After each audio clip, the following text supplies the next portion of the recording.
Sahabat pejuang setanah air, telah hadir bersama kita Presiden IIBF Pak Happy.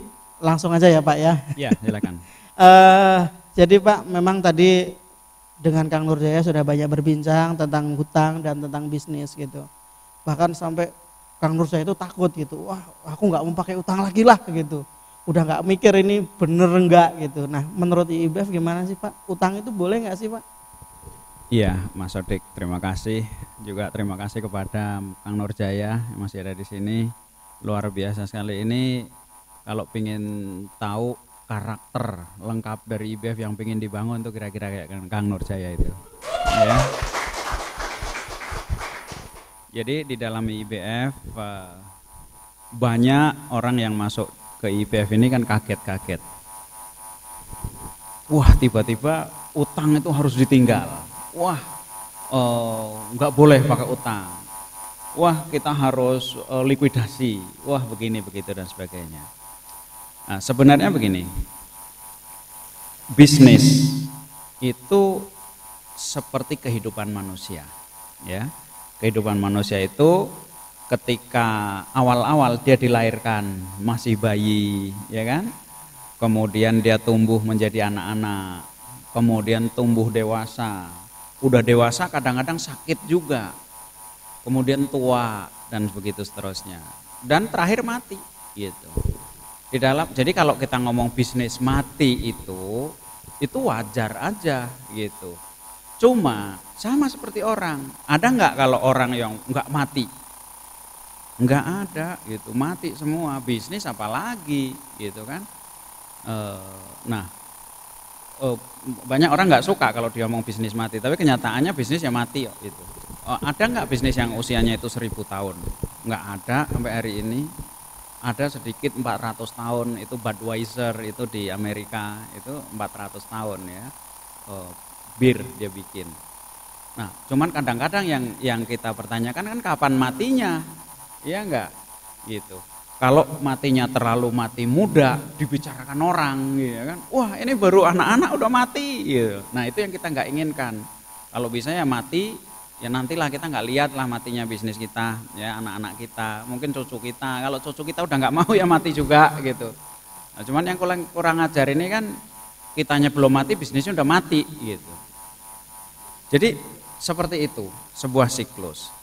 Nah di dalam setiap siklus itu persoalannya berbeda-beda dan kita berbicara dengan bahasa yang berbeda ya, jadi kalau kita bicara kepada anak kecil gitu, semua tugas kita IIBF ini tugasnya membuat bisnisnya anggota IIBF itu sehat gitu, sehat.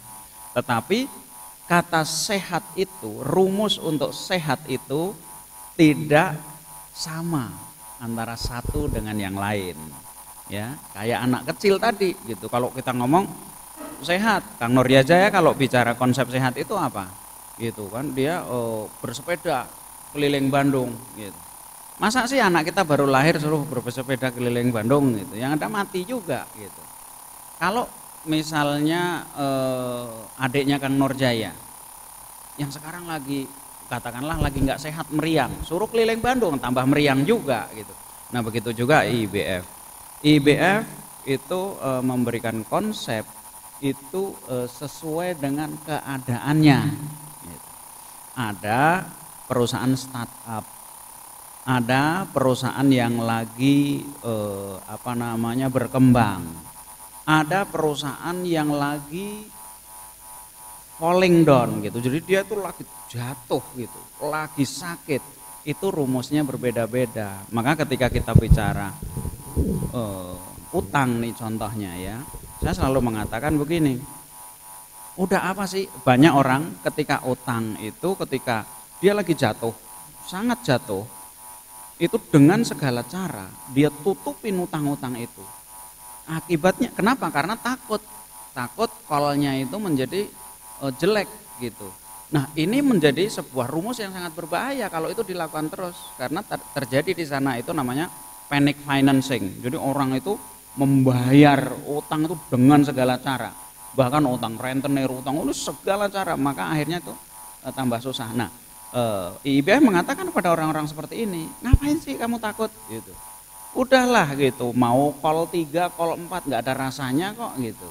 Itu di bank gitu kan. Saya kasih contoh diri saya sendiri. Dulu ketika saya susah, call saya itu 50 gitu. Call itu paling banyak kan 5. Saya 50, baik-baik aja gitu ya kan. Nah, kenapa? Ini kita bicarakan kepada siapa? Kepada mereka yang udah kalau diterusin ngutang itu enggak berhenti-berhenti, mereka kan tambah susah gitu. Nah, tetapi kepada orang-orang yang lagi berkembang, ya seperti contohnya itu ada satu pengusaha Al-Quran nih, dia mau jual saham karena nggak mau ngutang gitu, padahal perusahaannya lagi bagus-bagusnya. Saya bilang, ente kenapa mesti jual saham gitu, ente bakal nyesel dapat duit 2-3 miliar, saham kamu dipegang oleh orang lain gitu. Loh, terus saya harus gimana? Ya, masih dipercaya nggak sama bank? Masih gitu. Kenapa nggak ambil bank? Emang boleh Pak gitu. Ya boleh, makanya bank itu dibuat di situ karena boleh juga gitu kan. Ada bank syariah terutama lah gitu ya kan. Nah, ini sebuah pemahaman yang harus lengkap dan utuh kita pahami. Jadi di mana posisi kita dan bagaimana cara bermain kita. Jadi kalau bilang apakah hutang itu boleh atau tidak? Jawab kabar baiknya boleh gitu ya, kabar baiknya boleh. Iya kan? Jadi buat para ahlul utang yang hobi-hobinya masih ngutang ya nggak apa-apa juga gitu ya. Nah, bagi yang memang persoalannya itu utang itu menjadi persoalan, di situ menjadi persoalan, kalau itu diteruskan dengan cara bermain seperti itu akan menjadi persoalan ya. Terus kalau utang yang boleh itu yang gimana Pak, ciri-cirinya ini? Ya, yang tadi contohnya gini kan, kalau anak kecil gitu ya, biasanya kalau anak kecil ngutang gitu biayain sendiri ya nggak kuat kan gitu. Jadi perusahaan-perusahaan startup, kalau teman-teman mau bikin perusahaan gitu, apalagi baru belajar gitu kan, di Indonesia banyak nih gitu kan. Kamu bisa pakai pinjam ini pinjam itu, akhirnya kita nggak sempat ngurusin bisnis belum bisa menghasilkan uang, tetapi kita udah meleverage-nya dengan utang gitu. Kalau cuma memulai bisnis sebetulnya gampang sekali kan gitu, tetapi mengatasin utang itu hal yang lain. Jadi utang itu kita butuhkan pada saat-saat tertentu ya. Intinya begini, ketika bisnis kita itu mampu membiayai, itu yang disebut self sufficient gitu. Jadi self sufficient itu yang paling baik ya. Nah, kecuali kalau kita udah punya bisnis kemudian kita membiayai bisnis kita dengan utang yang cash flow-nya kita ambil dari bisnis yang sekarang, itu lain lagi ya. Jadi begitu tentang perhutangan. Ya, perhutangan ya, ini. Nah, mungkin ini Pak, kan tadi kan banyak ya, ada saat mungkin orang startup, ada orang yang growth, ada yang sedang jatuh gitu. Ya. Ini biar lebih ini Pak gitu, kira-kira kalau baiknya ini Pak, orang yang sedang memulai itu apakah utang itu baik atau enggak sih Pak gitu? Ya, kalau kita baru bicara mulai bisnis ya, sebaiknya tidak menggunakan utang ya.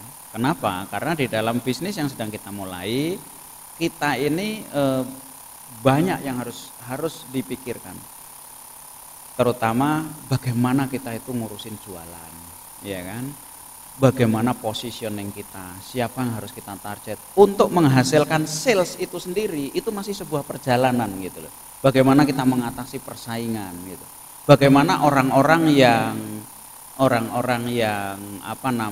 yang selama ini membeli kepada orang lain itu bisa berpindah kepada kita. Di sisi itu, dimana ketika penjualan itu kita lagi mencari format gitu, di sisi lain tim kita juga kita lagi bangun, di sisi yang lain lagi investasi juga banyak membutuhkan biaya. Artinya ini sebuah kontradiktif kan, kita butuh banyak duit tetapi nggak ada duit masuk. Kalau ini ditambah dengan rasionalnya, kalau ini kita tambah dengan beban utang gitu, itu akan menjadikan kita itu lebih berat keadaannya dan menjadi tidak konsentrasi ngurusin hal-hal yang esensial. Akhirnya kita cuma ngurusin utang aja ya. Jadi akhir bulan nggak ada jualan, kita akhirnya ngutang lagi, keadaan tambah berat dan sebagainya. Nah ini yang banyak terjadi di lapangan. Mereka dengan konsep goreng kartu kredit, dengan mencari investasi ya, investor. Ya, investornya itu investor tanda kutip, ya kan sebetulnya bukan investor, tetapi rentenir ya, karena di dalam bulan pertama dia udah minta 5%, bulan kedua 5%, kita nggak jualan, kita tutupin terus. Nah, di dalam IIBF kita banyak sekali menemukan kejadian-kejadian seperti ini, gitu. Makanya Warren Buffett sendiri mengatakan kalau Anda mau mulai gitu, ya mulai dengan yang ada, gitu. Ini keluar sedikit nih Pak dari pokok utang gitu ya, karena biasanya para pemula ini yang kru nanti dulu ya sebentar, ini yang pemula dulu. Jadi kalau orang pemula itu kan bingung Pak, ketika wah utang ini kan nanti dulu kita tahan gitu. Mungkin ada investor tadi yang Bapak bilang gitu. Orang itu yang sering saya lihat Pak, orang itu kebingungan ketika dia punya ide itu untuk menawarkannya itu Pak. Kadang saya punya ide tapi saya punya sahamnya hampir 90% gitu. Itu ada ilmunya enggak Pak tentang itu gitu, tentang sebuah ide dan sebuah investasi itu gitu. Iya. Kita bicara investasi ya. Ketika kita mulai bisnis, kita mencari investor. Itu maksudnya gitu ya. Maksudnya itu kan sebagai partner sebetulnya. Iya Pak. Apa sih definisi dari partner? Partner adalah seseorang yang bisa membawa sesuatu yang tidak bisa kita tanggung. Itu definisinya. They bring something that we cannot afford. Makanya kita berpartner. Ya. Nah, berpartner itu bisa dia itu membawa pasarnya, bisa membawa segalanya ya, termasuk membawa duitnya gitu ya. Nah, membawa duitnya itu di dalamnya itu apa sih yang kita tidak bisa tanggung? Satu itu adalah yang paling pasti itu selain duit itu sendiri, itu adalah resiko gitu. Jadi ketika kita ngundang partner, belum tentu kita nggak punya duit juga, tetapi karena kita nggak mau tanggung resikonya sendiri. Nah, yang paling banyak terjadi di Indonesia, partner itu membawa duit, tapi dia nggak pakai resiko gitu. Nah, ini yang sebetulnya dilarang oleh agama gitu ya. Kenapa sih riba itu tidak diperbolehkan? Karena riba itu menutup satu pintu. Pintu itu disebutnya adalah pintu resiko gitu. Kalau pintu resiko itu ditutup, maka di dunia ini secara akal nih, orang kaya itu semakin kaya, orang miskin itu semakin nggak punya duit gitu. Nah, itu yang akan terjadi. Ini nggak boleh gitu. Nah, pada kenyataannya yang paling banyak itu adalah pintu resiko yang sebetulnya itu nggak kita bisa tanggung, itu yang kita tutup.